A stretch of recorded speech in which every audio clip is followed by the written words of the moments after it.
Thank you, and welcome to the first public Google Hangout of the Network Society. My name is David Orban, and we have together with us Anish Mohammed, our Indian ambassador. Welcome, Anish. Hello. Thanks. And if I'm not mistaken, currently you are in the UK, Anish, right? Yep, I'm back in the UK. Yes, indeed. Okay, and Dave, our Australian ambassador. Hi, everybody. Hello, and Dave, you are in which city? I'm in Sydney at the moment. It's early morning, a beautiful day, beautiful summer's day in Sydney. And we have Nikki Siropoulou from Athens, our Greek ambassador. Hello, everybody. This is like midnight in Athens, Greece. Exactly, and you know, as it is right for the Network Society, we go beyond geographical borders. We had many online meetings among ambassadors, and this is the first public meeting. We have currently 22 ambassadors covering 17 countries. We also had many in-person meetings from London to Paris to New York to San Francisco, Buenos Aires, which was the latest one, as well as Milan, Bergamo, Rome. And you can find a lot of the recordings of the physical meetings on our YouTube channel, youtube.com/netsocproj, NETSOCPROJ, and the video recording of this first online meeting is going to be there as well.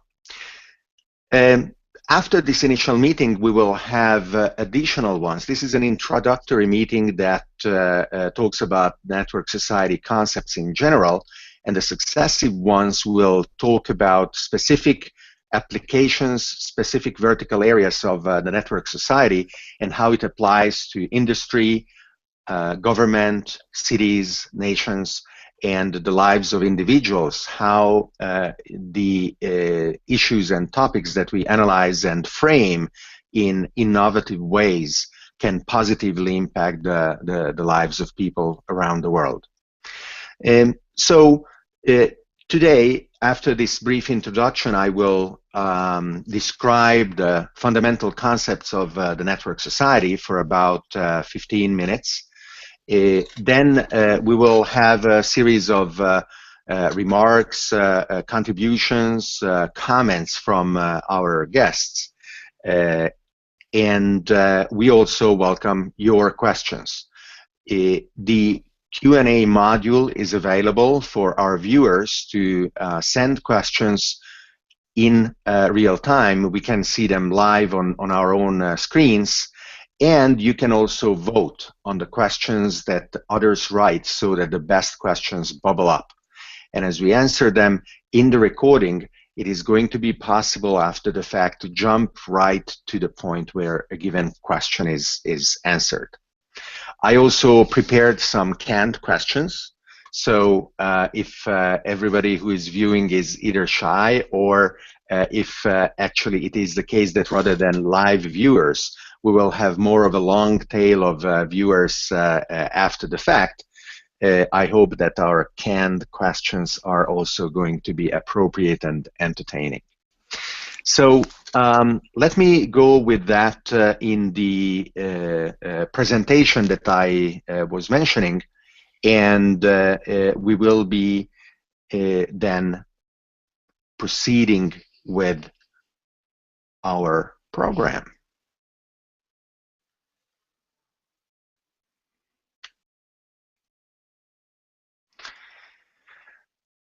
I am the founder of Network Society Research, as well as the CEO of .sub, which is a New York-based startup, and a member of the faculty and an advisor of Singularity University.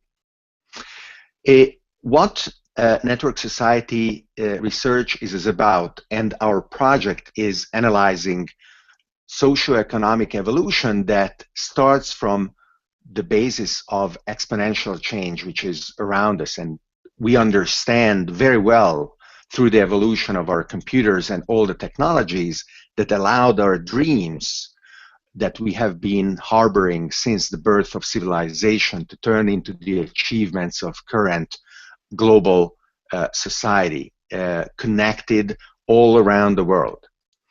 We live in a very peculiar time, undeniably different than anything before. Paul Crutzen, the Nobel Prize-winning chemist, analyzed this data. This representation is from Daniel Dennett, the philosopher. In an eye blink, merely 10,000 years ago, when the distribution of the biomass of terrestrial vertebrates between those in the wild and humans, pets, or cattle was 99% in favor of wildlife and 1% represented by the second category, well, today is completely the opposite. And Paul Crutzen called this geological era characterized by the influence of humans on the planet, the Anthropocene.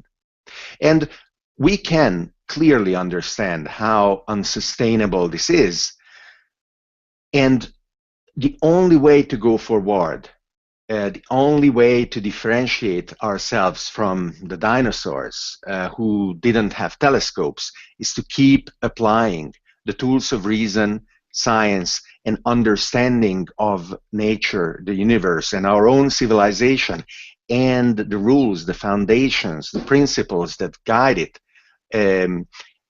to explore how we can create enough variation in our experiments to find the best solutions from an evolutionary point of view.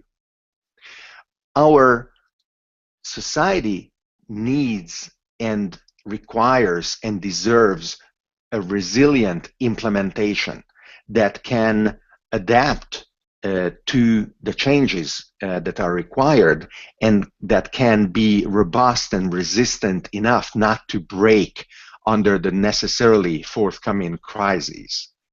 And our enemy on the road to this achievement is really the cage of old type thinking that is content in preserving what has been done in the past, and it is happy to sacrifice the future in order for that to be preserved. In the past 500 years, both nation states and corporations have been extremely successful under a centralized hierarchical organization. This is so evident that today you cannot really live in any place on the planet that does not belong to a nation state, except Antarctica. Not a lot of people want to live there. And as well, the most successful corporations have tens and hundreds of thousands of workers in massive organizations that tell each component what to do, with very little left to individual initiative. However, in the past few decades, and very, very visibly in the past few years really, a new paradigm has emerged that is distributed and decentralized and organizes individual initiative, skills, asset allocations, and coordinating both labor and regulations and policymaking in a network. And this approach is what, in our opinion, is fueling the emergence of a new social structure, a new socio-economic foundation. We announce the fundamental thesis of the network society through the widespread social and economic changes that can only happen through a solid technological foundation that make them sustainable. And yes, our point is that currently global technologies have emerged that are distributed and decentralized, and these new technologies are superior in an evolutionary term, more effective and more efficient than not the centralized hierarchical ones. And the final consideration is that these technologies are unstoppable, and they are going to outcompete the supporting pillars of the nation state with the resulting socio-economic organization that is the network society. You can visit our website on netsog.org to learn more and to get more in depth about this thesis. What are these pillars that I'm talking about? The following 8 examples concern each one of these pillars, and I hope that they will clarify what we mean. In energy, for example, you have photovoltaic energy production that is decentralized. Anybody can decide to put photovoltaic panels on their home or to provide energy to their business, as opposed to centralized gas, carbon, nuclear plants. 3D printing is transforming manufacturing, where rather than large orders being sent in a central location, typically these days in China, to be delivered in millions of pieces, whatever object we want, a few months later, we can have an arbitrary complex object designed and then printed locally, with a great value accruing not to those who have deployed the capital for an important and significant production line, but actually to the designer that is capable of creating the complex, valuable object that is being printed on the 3D printer.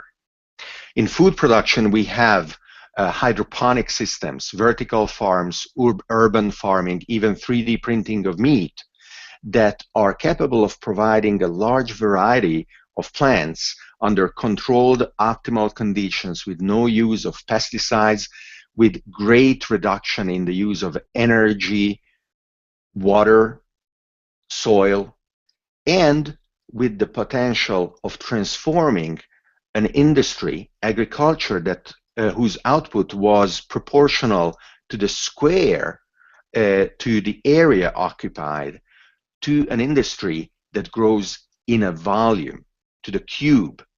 And imagine if a food production center like this could be in every basement of every skyscraper in New York.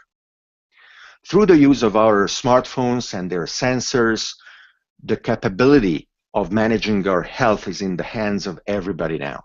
And we are empowered and made accountable for our decisions through these novel instruments that can communicate with cloud-based expert systems, knowledge engines that are helping physicians to make diagnoses that are much more advanced than not what could be done in a traditional hospital.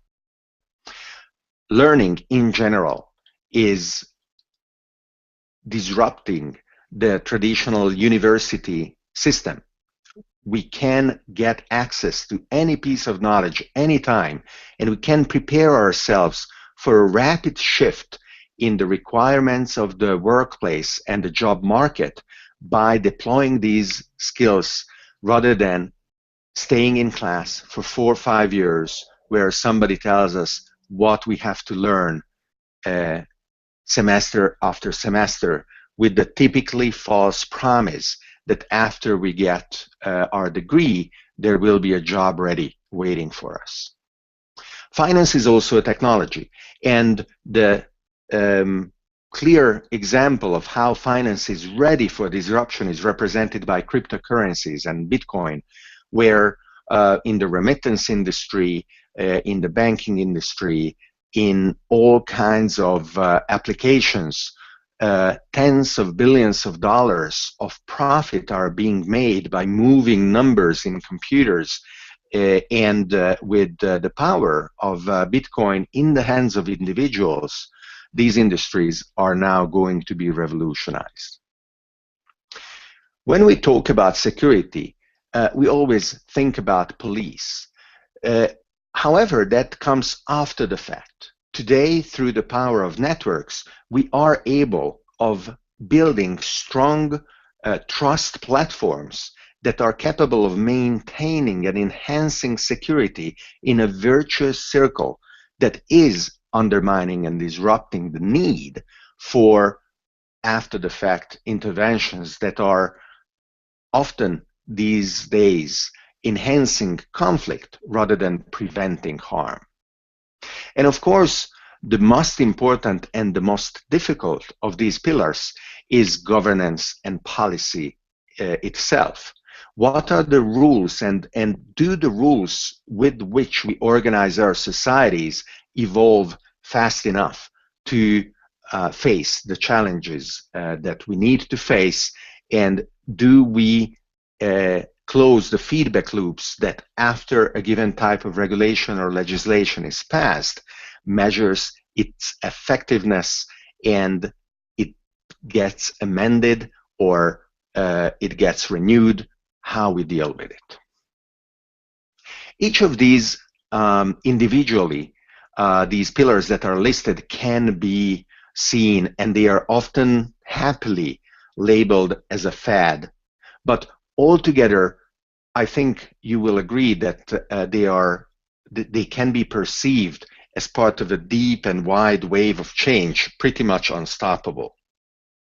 And we are building a toolbox that allows us to build new organizations, whether corporations that understand how to analyze their strategies and the alignment of their strategies with this framework of the network society, or understanding government policy and government interventions and regulations, whether they are going against the grain of history. Because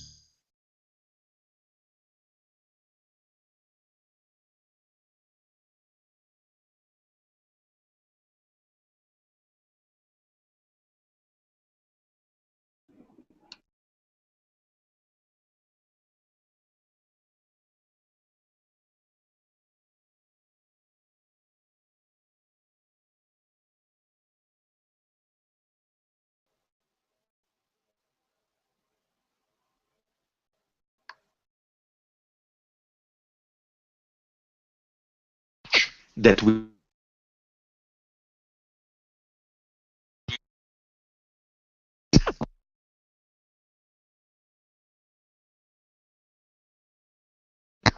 to do so in order to create a community that is inclusive, that respects and understands how to empower and emancipate the people that compose them.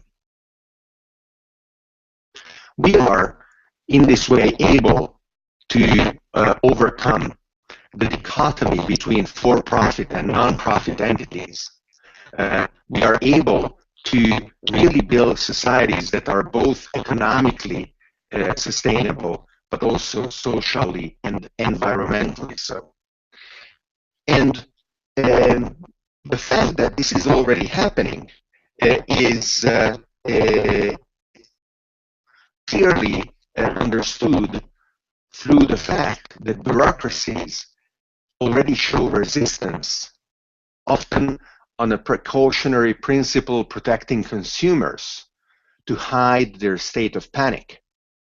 And really, like an immune system, killing the person rather than having him have a piece of nut, overreacting. Where, for example, in the state of Hawaii, it was prohibited starting December 2013 to install solar panels because the island's utility company couldn't absorb the peak power generated by them, and it was compulsory to interconnect the panels with the grid.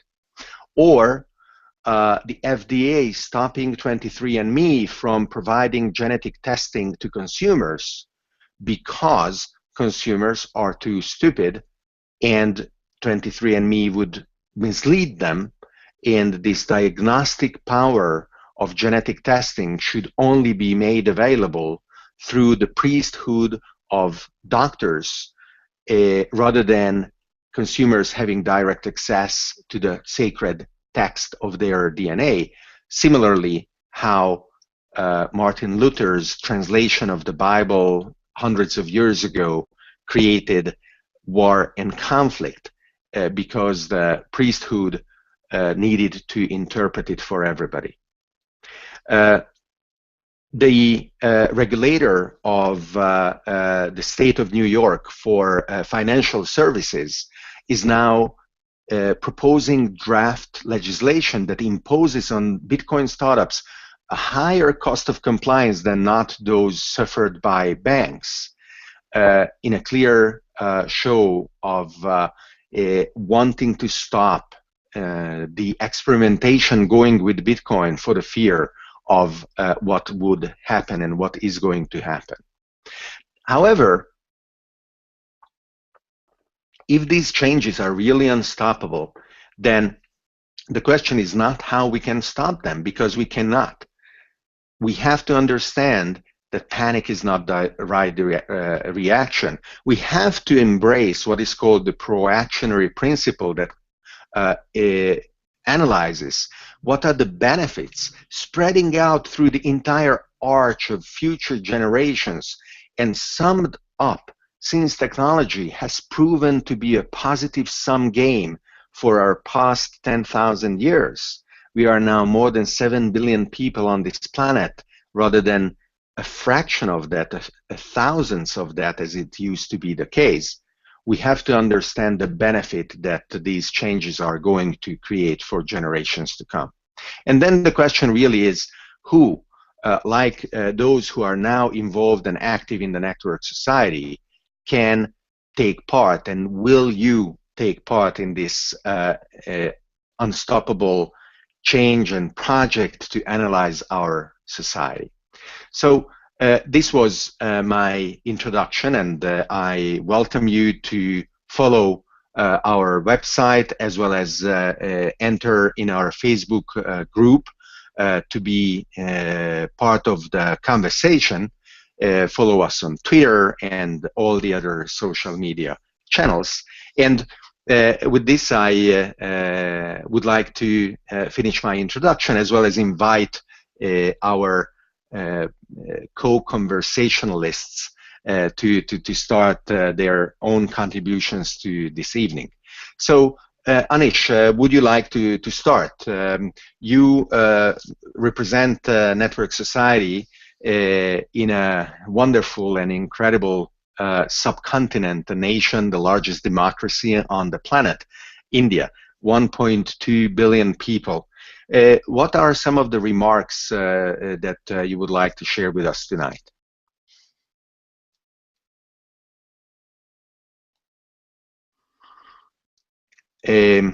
I see Anish frozen. Let's move to Dave from Australia, and when we recover Anish, we will ask him again to share his thoughts with us. So, Dave, what's going on in Australia? Yeah, okay, so I thought I'd just share about an emerging trend in the investment community. So as some of you may know, we're winding down from a mining boom that's lasted for the last decade or so.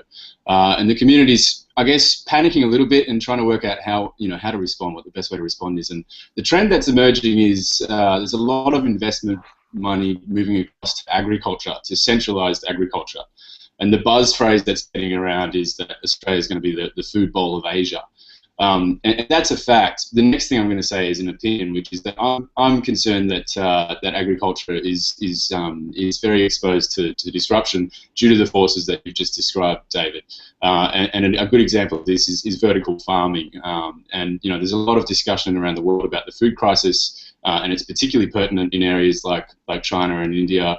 highly populated Asian countries, and they're the target for our agriculture industry. But it's my just an opinion. It's my feeling that decentralized food production is likely to highly disrupt the agriculture industry, and if that's the case, then this shift of funds across into agriculture is potentially represents a huge misallocation of resources. An example of an early mutation of vertical farming is in Wyoming.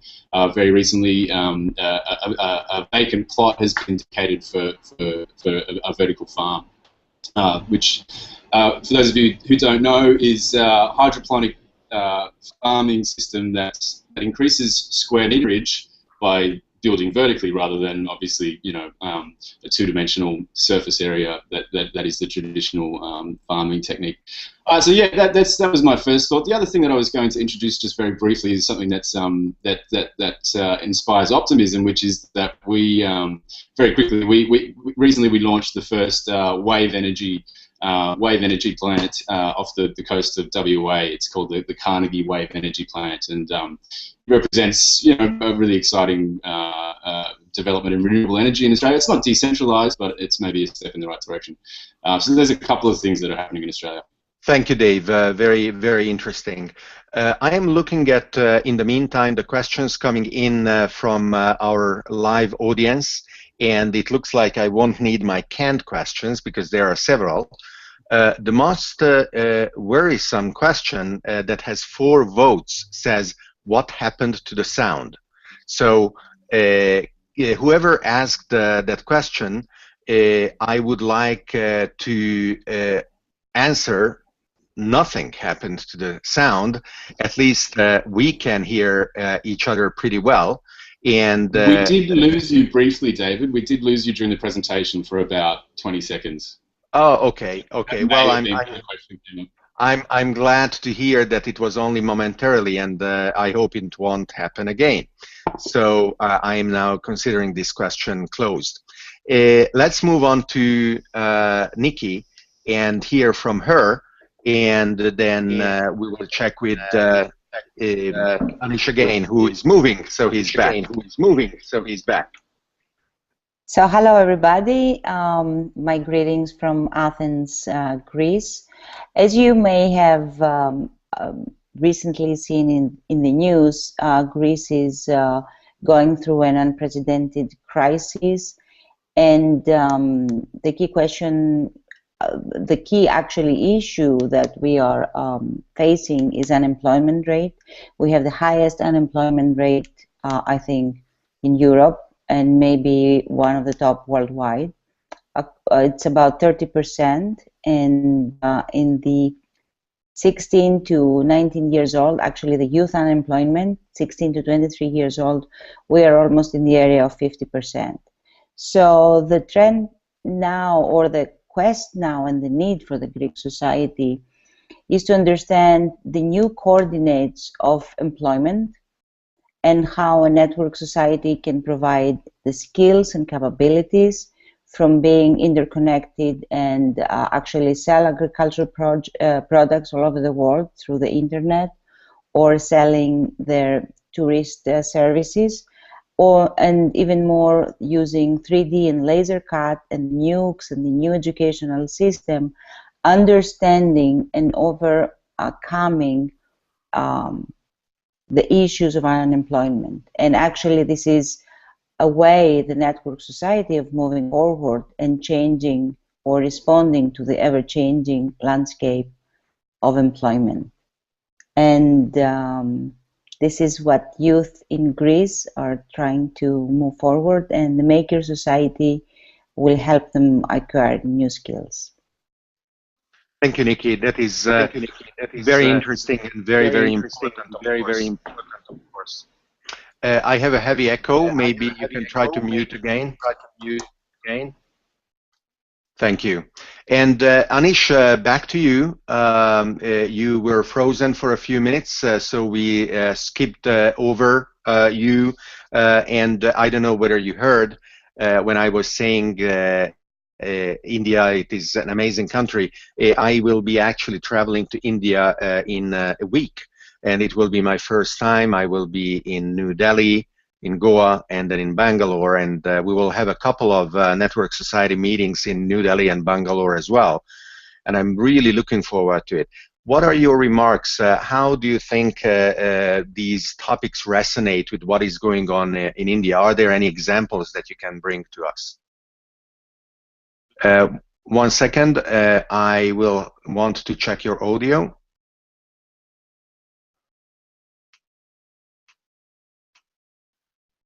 Go now.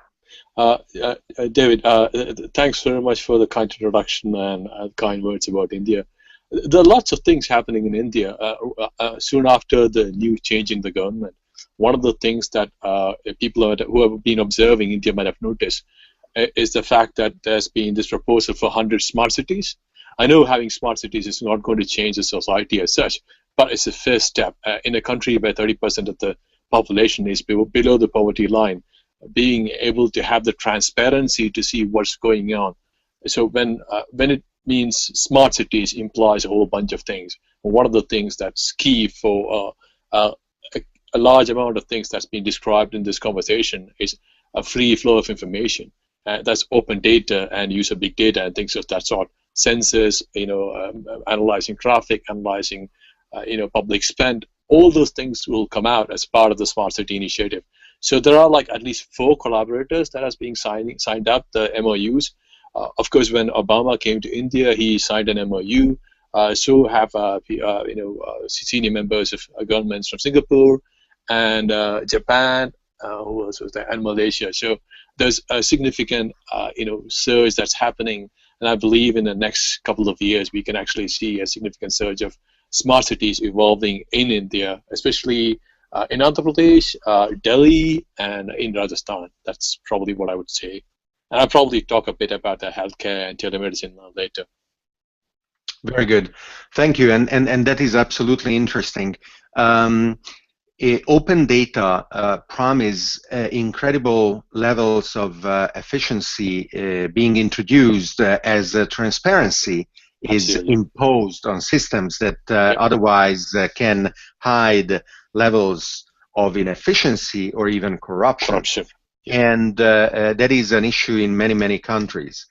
In Italy, just a few weeks ago, there was a new constitutional amendment introduced in the parliament that imposes interoperability among open data silos. For example, healthcare is distributed in Italy. It belongs to different regions rather than to the state, to the central state. But if I move from one region to another because I change my residence, I basically have to bring my data by hand because the various regional healthcare systems don't talk to each other. And now this constitutional amendment imposes that they have to talk to each other rather than the way it worked before. I think that this will be the case, that new smart ways of dealing with old problems as well are going to take over and be really winning. Let's take another question from the audience. Let's see, let me pick one.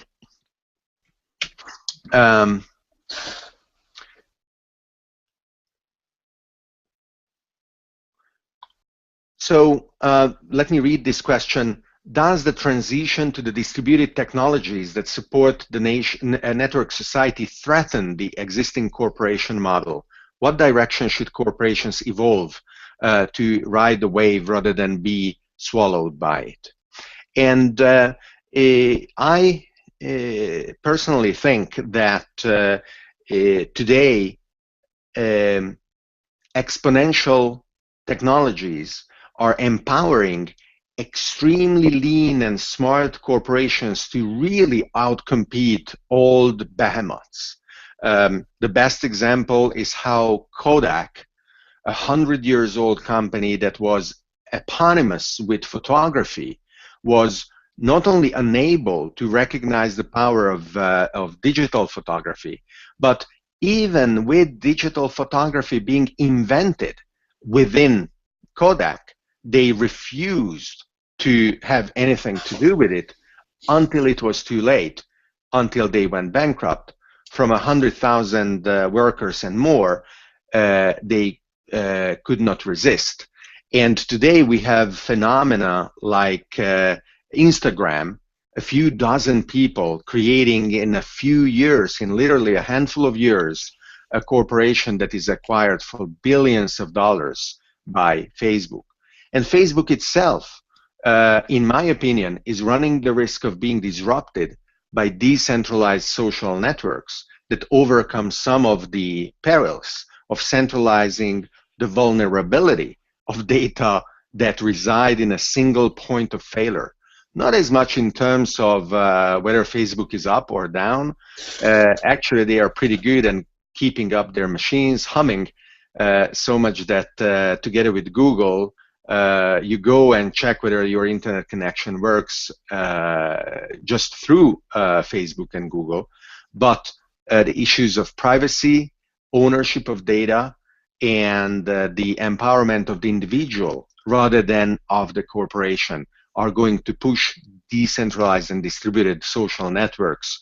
And if Facebook is not going to embrace it, they will be, in my opinion, disrupted. So let's have a second round of remarks, starting again with Dave. Here you mentioned concerning renewables, a project in Australia that is being launched, if I'm not mistaken. You are muted. Remember to unmute yourself. Yeah, you got me now? Yes, go ahead. It's called the Carnegie Wave Power Station, and it's just off the coast of WA, Western Australia. So it's different from other wave energy devices as it operates underwater, where it's safer from large storms and invisible from the shore.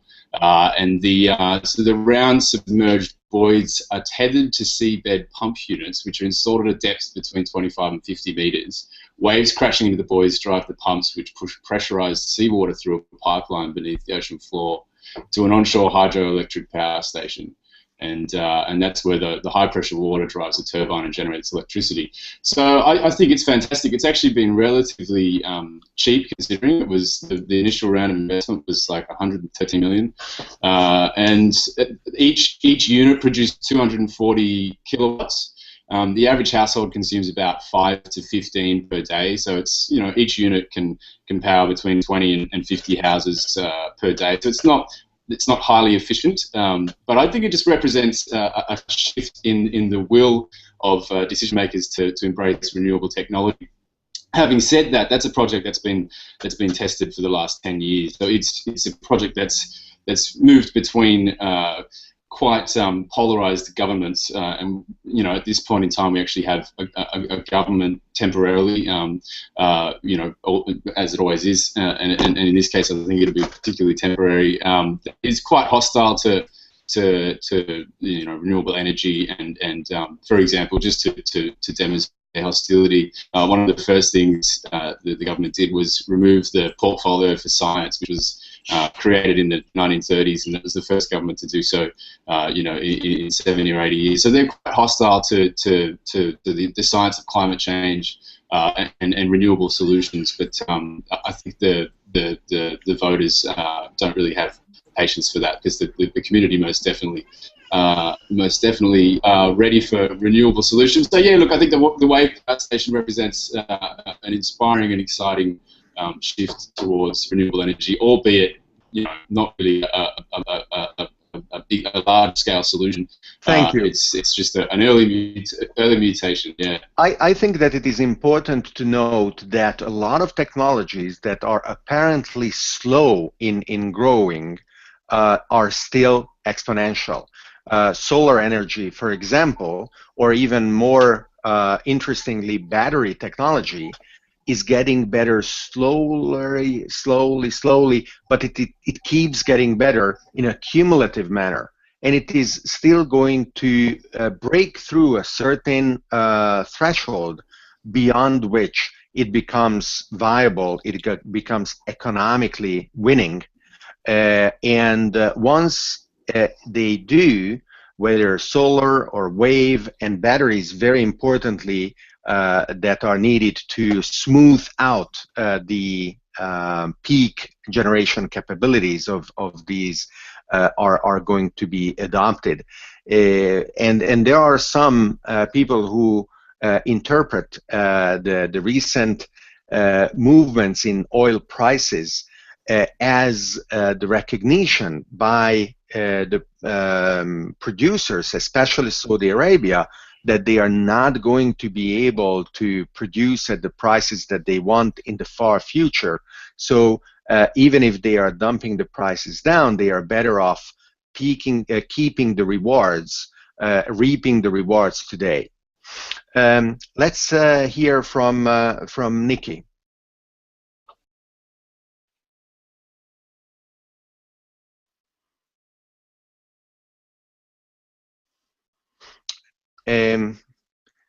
You're muted, Nikki, and okay, go ahead. Okay. I can comment on a previous question about what is the future of corporation and if the network society envisioned the problem of growing unemployment to be solved with new technologies or with a new social contract.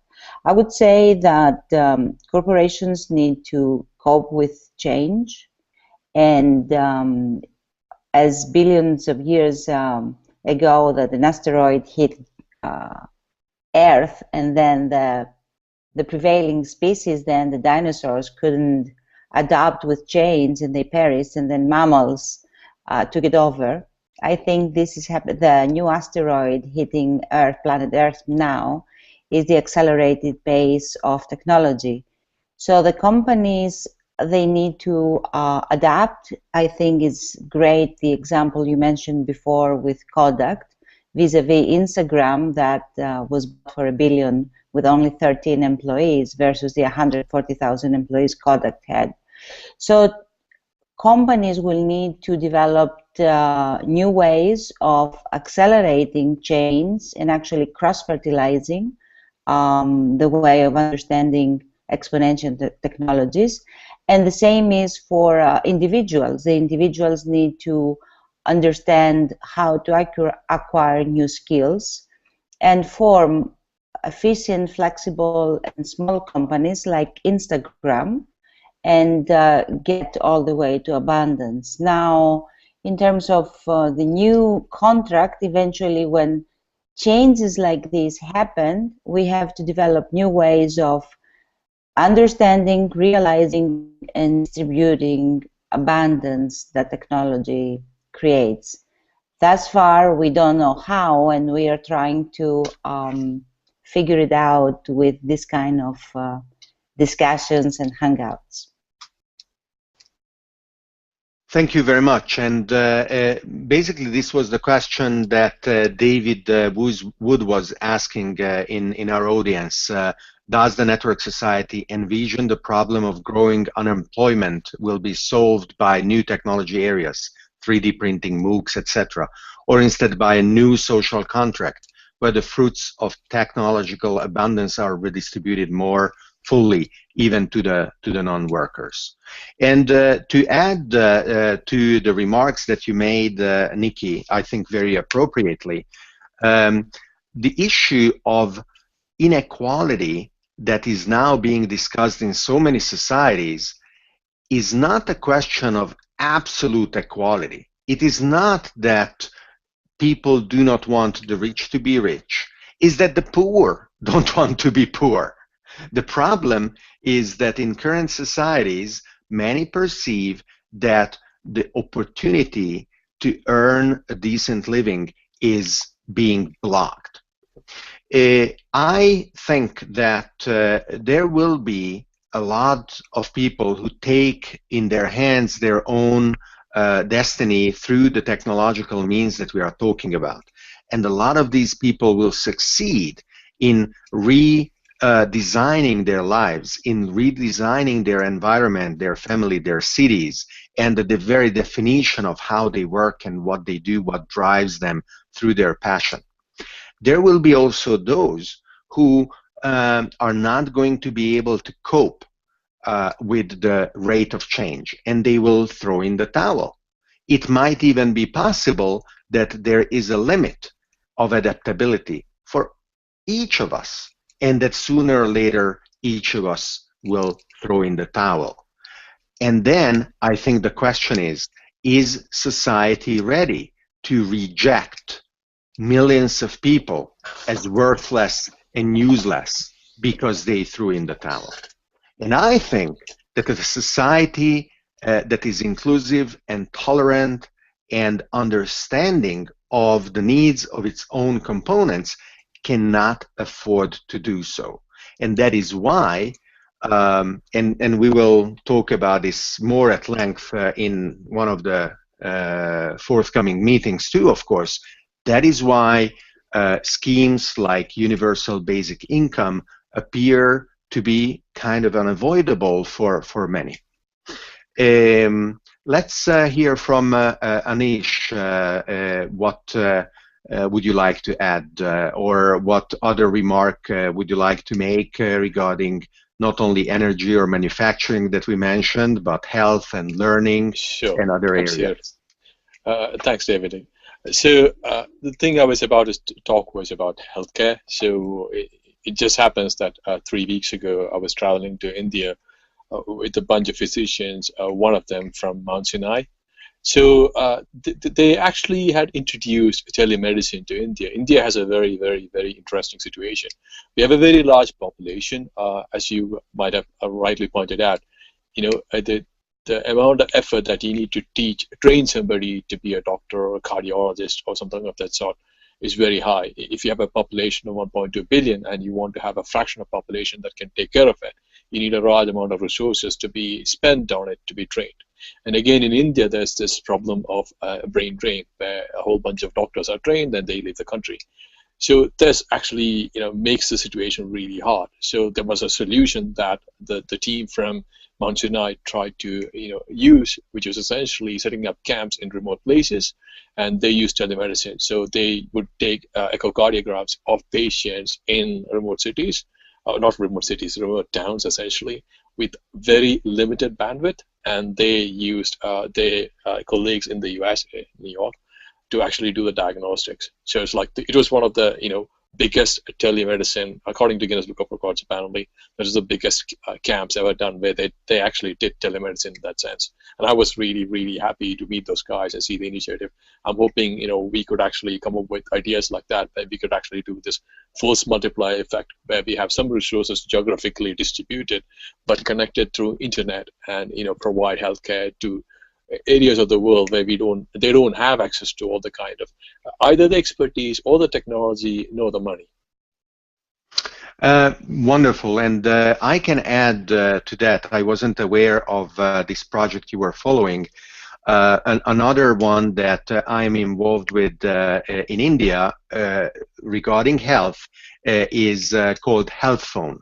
Health Phone is a feature phone that is video capable, that costs between $8 and $15, and it has a chip, a memory chip, a micro SD card containing over 60 videos in 14 Indian languages that are spoken by more than 10 million people, and Akash workers, nurses, let's say, women, volunteers, bring these phones from village to village to teach the women of the village about basic healthcare practices on video that speaks their language.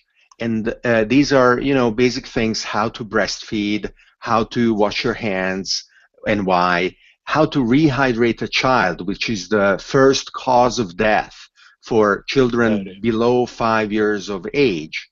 And very interestingly, on the phone there is also an app that allows those women who want to record a message for the women of the next village.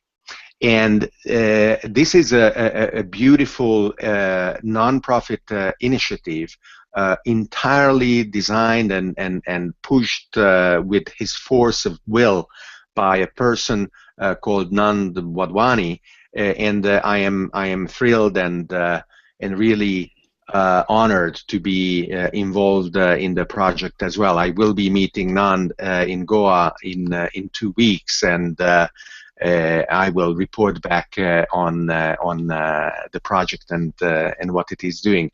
It is one of those things, distributed technologies, leapfrogging previous limitations, that can really change the lives of millions of people and save children, save millions of lives. Astounding, astounding. Thank you very much. Can I jump in there? Go ahead. Can I jump in there? Just really quickly, there's a startup in the States, I think it's California. It's an app that's basically a mobile ambulance app, and it's a drone ambulance. I don't know if you're aware of it, but it's really, really cool. So basically, you call the ambulance for heart attack victims. Yeah, I know the guy. Defibrillator on the drone. You know the guy. Okay. I've talked to him. So he was after. So I happen to be active in the open source drone community. The person is based out of Netherlands. So I have a friend who knows him well. So he actually put me in touch with the person. So there were a whole bunch of technological issues that were interesting, and he needed help with. So I definitely have heard about the people, and I've known about their technology. It's very interesting. It's interesting, especially in some cases. Say, for example, you're in an open space, with a lot of people. Say, for example, in an auditorium, and you want to take somebody had a heart attack, and you want to have a defibrillator in the place. Absolutely, it's very, very useful. But in other places, maybe it might not be that useful. It's not just the first one to actually do this. There are a whole bunch of other, startups that are doing it. In fact, Singularity University had a startup called Matternet. One of the use cases they were talking about was delivering medicine. So, there's a whole bunch of UAV companies who have been interested in this space. Sorry for jumping in. Absolutely, and thank you, Dave, for the remark. So we are close to the end of our conversation today. Before we do that, let's take a couple of questions from the audience. Dan Cunningham is asking, so far with the technologies mentioned under energy, manufacturing, and food, we have the technologies, and the challenge is scaling them up.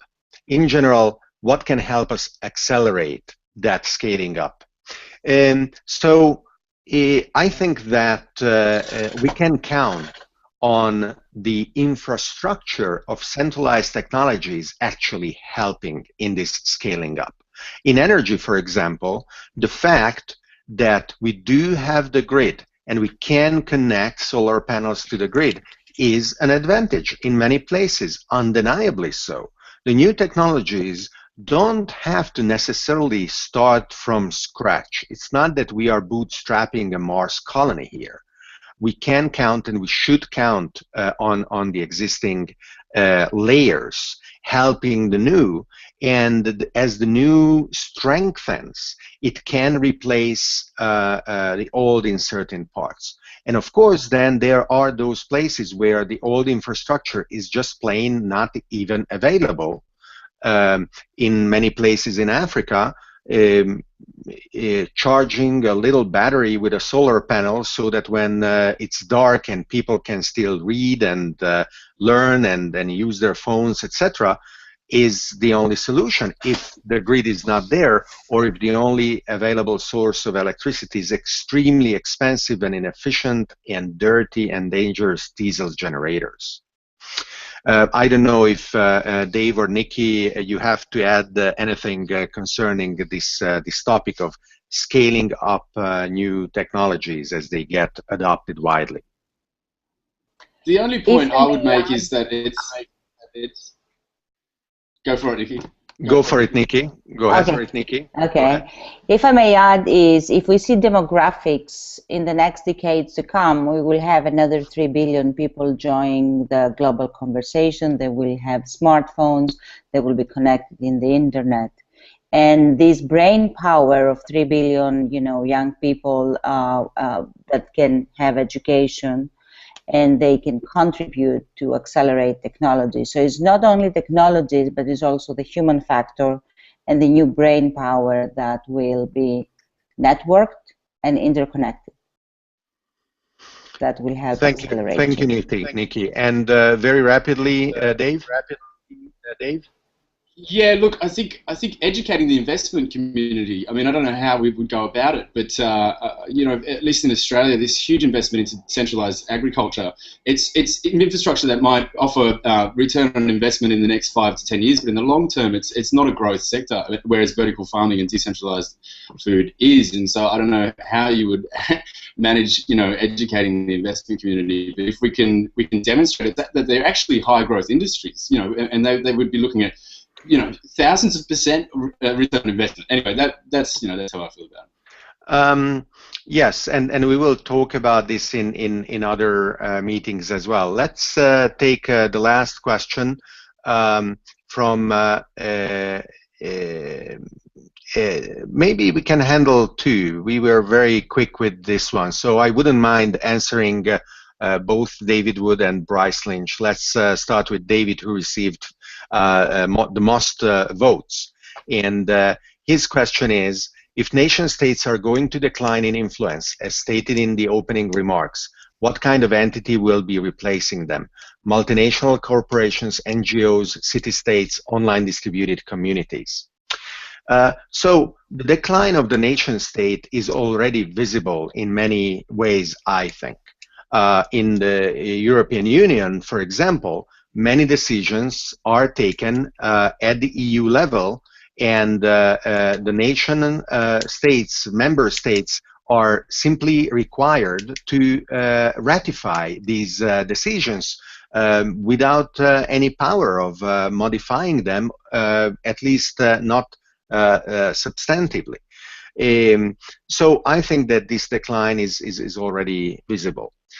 Certainly, cities are the most interesting governmental organization that is closest to the people, where mayors are held accountable for what is happening to the people living in their cities, and they have a much closer understanding of those needs than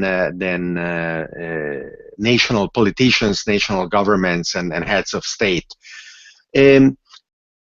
I think that what is going to happen is that a lot of services that are currently provided under an assumed necessary or natural monopoly by a nation state will have an alternative or a series of alternative providers. And initially, these alternative providers will work within the rules of the system. Let's think about Bitcoin. Or, as Tim Cook said recently on one of the investors' calls, Apple sees no problem being a passport provider. So certainly, initially, your passport issued by your national government will be on your Apple phone. But what about people whose nations have failed or who do not have a passport? Will it be possible? Will Android respond to the challenge by providing an app where you can have a passport that is certified by the blockchain but has not been issued by any nation state? Will that be a better passport? Will I rather travel with that than not my national passport instead in a few years? So I think that this competition is going to be very healthy, and it is what is going to prove the resilient networks to be potentially superior in providing services to more and more people than not the centralized monopolies that provide them today under the nation state. Can I offer a quick reflection on that very quickly? Ahead. I think Hong Kong is a really good example of the fact that, I share your opinion that city-states are going to emerge as one of the dominant forms of governance. In Hong Kong, they created the Octopus card in '98, which was, as far as I know, the first smart card to be implemented around the world. And in the last 5, 6, 7 years, you could use the Octopus card and the Octopus currency on more and more consumer goods and services just in Hong Kong. So what that points to, in my opinion, is an emerging city-state microcurrency. And we know that smart cards are being implemented in a lot of cities around the world. And you could argue that perhaps it's an early mutation in a trend that, you know, could get more traction in the coming 5 years. It seems to be apparent to me, but that's just my opinion. Thank you. Let's see the question from Bryce Lynch. Are there any plans or is there any research being done to counter memes that are inherently hostile to the safety net options like a proposed minimum income? So there are many forces that represent incumbent interests, financial, industrial, energy sectors, and in many countries it is believed that the entire democratic system is being corrupted by these opposing forces that are very smart in protecting their interests. Larry Lessig, the founder of Creative Commons, moved on recently and created a movement called Root Strikers that aims to elect officials that publicly renounce lobbyists and their influence in shaping legislation in order to represent public interest rather than specific industry interest. Also, the huge culture war that is being waged against vaccinations, in favor of creationism, anti-science forces that to me are mind-boggling and are undermining effectively technological and intellectual leadership in the United States, are to be countered. And are they being countered effectively? Well, when the head of the science committee in the Congress is a creationist, a fundamentalist Christian, I think we can say that they are not being countered or not effectively. And so the issue raised by Bryce is really an important one. I don't know, Anish or Dave or Nikki, if you have anything that you want to add to this. Go ahead, Anish. I think you are moving to unmute yourself. You haven't yet?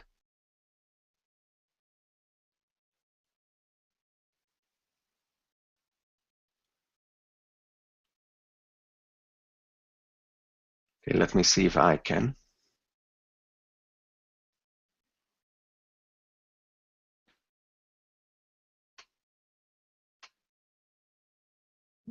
This is interesting.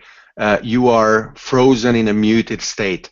Apologies. Try to unmute yourself in the next few seconds. I don't know what happened. Technology. And I hope I will try, and next time you are with us online, to give you the opportunity to. Oh, there you go. Now I can hear you. Go ahead. No, I was just adding an observation to what you just said. The observation about the wage of war being waged against science, and nation states actually losing their ability to do things. I think a lot of the things that actually need to be in place are slowly getting into place. Say, for example, you already highlighted it. The cryptocurrencies, being one of the people that have been quite active in this space, I could pretty much tell you now that cryptographically and protocol-wise, all the things that you actually society based on proof of work or proof of authenticity is already in place. So it just remains for a bunch of people to turn around and say, we are going to agree that we will value, say, a proof of work as proof of identity, of proof of authenticity for something else, and that will be it. The ability that the nation states had to do things like issuing passports, issuing visas, and a whole bunch of things will disappear. Thank you. I think that is very relevant. I'm an advisor of a cryptocurrency-related initiative called BitNation that aims to exactly do that. Have proven information to be made available in a distributed and decentralized manner, to be identity, property, whatever is needed, especially in those areas where the official sources of this proof are unavailable. So thank you very much, Anish and Dave and Nikki. We are now at the end of our conversation today. I want to thank also all the people who asked the interesting questions, and we, I think, really had a very good and useful conversation here. I want to remind our viewers that it is going to be possible to watch this conversation on the Network Society YouTube channel, and I am looking forward to hosting other meetings like this online. We will be also inviting external experts to talk about energy, to talk about manufacturing, and all the other pillars of the Network Society. Thank you again, and thank you everybody for watching.